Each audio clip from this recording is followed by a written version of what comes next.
NCP নেত্রী তাসনিম জারার একটি গোপন মিটিং এর খবর এসেছে নর্থ ইস্ট নিউজে।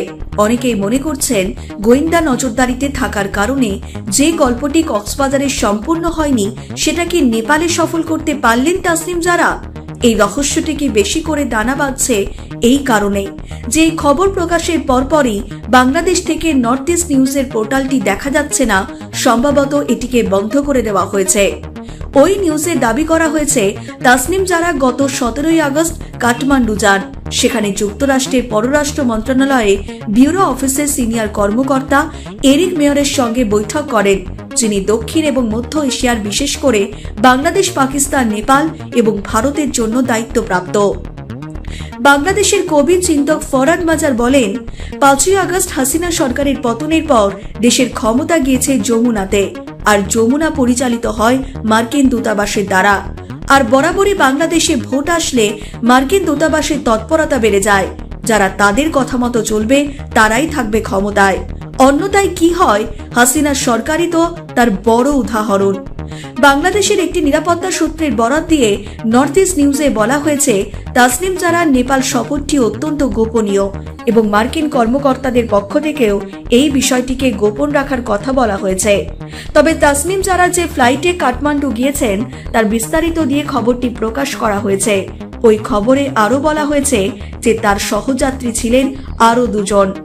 বিএনপি স্থায়ী কমিটির সদস্য আমির খসরু মাহমুদ চৌধুরী এবং পার্বত্য চট্টগ্রামের দায়িত্বপ্রাপ্ত উপদেষ্টা সুপ্রদীপ চাকমা। তবে নর্থ ইস্ট খবরে যারার সঙ্গে এদের সম্পর্কের কোনো উল্লেখ নেই। তারা অন্য কাজে গিয়েছেন আর তাসনিম জারা অন্য কাজে গিয়েছেন।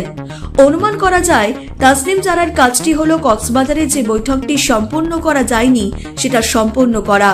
এনসিপি মুখে যত বড় বড় কথা বলুক না কেন, আসলে তো তারা মার্কিন যুক্তরাষ্ট্রের অধীনে একটি সংগঠন।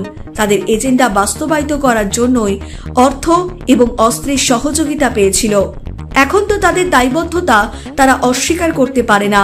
তাদেরকে কৈফিয়ত তলব করলে জবাব তো দিতেই হবে।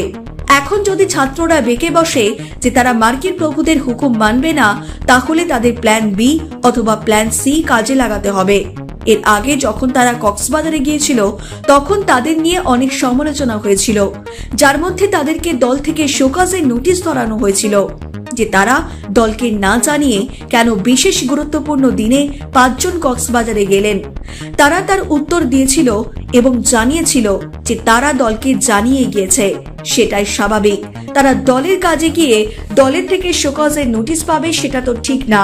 কিন্তু সেখানে তাদের গতিবিধি যে সংবাদ মাধ্যমগুলি প্রকাশ করেছিল, তারা বলেছিল যে ডিজিএফআই তাদের তথ্য প্রকাশ করেছে এবং ডিজিএফআই তাদের উপর নজরদারি চালিয়েছে। তারপরে এক অনুষ্ঠানে নাসিরউদ্দিন পাটোয়ারি ডিজিএফআই কে গুড়িয়ে দেওয়ার হুমকি দেয়। এই যে আমাদের আর্মি ভাইয়েরা, হাতে শুধু অস্ত্র থাকতে হয় না, মাথায় কিছু গিলু থাকতে হয়। না বুঝে সংবিধান, না বুঝে স্টেট, বিভিন্ন দেশ থেকে গিয়ে একটু ঘুরে ফিরে কিন্তু অস্ত্রের প্রদর্শনী থেকে কিছু অস্ত্র নিয়ে আসে, আর নিয়ে আইসা মাথায় গিলু না থাকার কারণে অস্ত্রটা চালায় জনগণের উপরে। কি অদ্ভুত একটা বাহিনী, কি অদ্ভুত গোয়েন্দা সংস্থা। এখন আমাদের সামনে ভয় দেখানো হচ্ছে যে তোমাদেরকে মেরে ফেলবো, আর আমরা তো মরেই গেছি, কিভাবে মারবেন? এখন যদি মারেন তাহলে আপনিও মরে যাবেন, কারণ মৃত মানুষের কবরে ঢুইকা যদি মারতে যান আপনিও কবরে পড়ে যাবেন। তো সেই সময় অনেক জায়গা থেকে সন্দেহ করে বলা হয়েছিল যে তারা পিটার হাসের সঙ্গে দেখা করতে গিয়েছিল, যদিও পিটার হাসের উপস্থিতি পাওয়া যায়নি। কিন্তু পিটার হাস না হলেও অন্য কারোর সঙ্গে তাদের মিটিং ছিল কিনা বা হয়েছে কিনা তা জানা যায়নি। তবে তাদের হোটেল পরিবর্তনের ঘটনাটি মানুষকে বিভ্রান্ত করেছে বা সন্দেহ করতে বাধ্য করেছে। এবার কি সেই জবাবদিহি সম্পন্ন করার জন্য তাসনিম জারাকে নেপাল ছুটতে হলো? ব্যুরো রিপোর্ট, নিউজ বর্তমান।